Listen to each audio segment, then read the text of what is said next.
मित्रों, मैं जोगेंद्र सिंह छाबड़ा पुणे से एक कहानी प्रस्तुत कर रहा हूँ।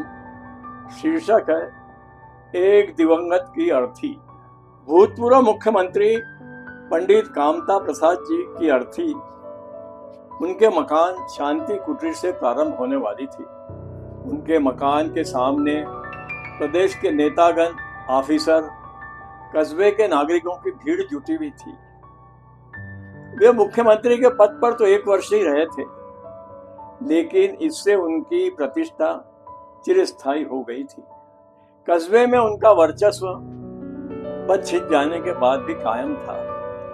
कस्बे के स्कूल, कॉलेज, ब्लॉक, अस्पताल में कहीं भी कोई कार्यक्रम होता तो वे आमंत्रित किए जाते, उन्हें मुख्य अतिथि बनाया जाता, श्रोताओं को उनके देश प्रेम बलिदान के किस्से सुनाते, अपने मुख्यमंत्री काल के संस्मरण वे बड़ी दिलचस्पी से सुनाते थे।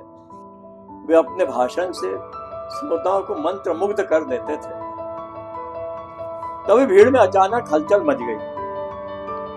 उनका शव फूल मालाओं से सजे ट्रक पर रखा जा रहा था। भीड़ नारे लगा रही थी, भारत माता की जय, भारत माता की जय। शव यात्रा राम नाम सत्य है के उद्घोष से प्रारंभ हो गई तथा धीरे धीरे उनके घर से शमशान की ओर चल पड़ी। शव यात्रा के अंतिम छोर पर उनके साथी, 2 बचपन के मित्र रमाशंकर और किशोर सिंह धीरे धीरे चलकर आ रहे थे। शव यात्रा बाजार में आ गई थी। बाजार की सारी दुकानें बंद थी, कार्यालय बंद थे, वातावरण में सन्नाटा छाया हुआ था। तभी रमाशंकर ने किशोर सिंह का कंधा हिलाते हुए धीरे से कहा, क्यों किशोर, जब हम भी मरेंगे तब भी कस्बे में ऐसा ही मातम छाया रहेगा? किशोर सिंह ठहाका लगाते हंसते बोला, रमा तू बूढ़ा हो गया है, फिर भी मूर्खों जैसी बात करता है। अरे हम जैसे अनजाने तो आए दिन जन्मते मरते हैं, उनका क्या हर्ष, क्या शोक। रमाशंकर का चेहरा क्रोध से लाल हो गया। वह आवेश से भरा बोल उठा, क्या इस देश में मूक सेवा, त्याग, बलिदान का कोई मूल्य नहीं है? बस ढोंग पाखंड ही बचा है जो पूजा जाता है। हमने इसके साथ ही साथ अंग्रेजों के विरुद्ध आंदोलन किया था।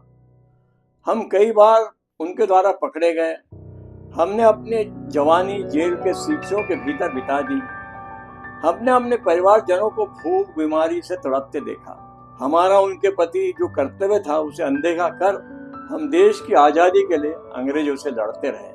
क्या उसका कोई मूल्य नहीं है इस स्वाधीन भारत में? और हमारे देश के ये भ्रष्ट नेता मंत्री कितना भ्रष्टाचार, कदाचार, व्यभिचार अपने कार्यकाल में करते हैं और पूंजीपतियों, अफसरों को अपने बस में कर अथाह संपत्ति अपने नाम कर लेते हैं। इनका कुछ नहीं बिगड़ता, न कानून न न्यायालय इनका कुछ बिगाड़ सकती है।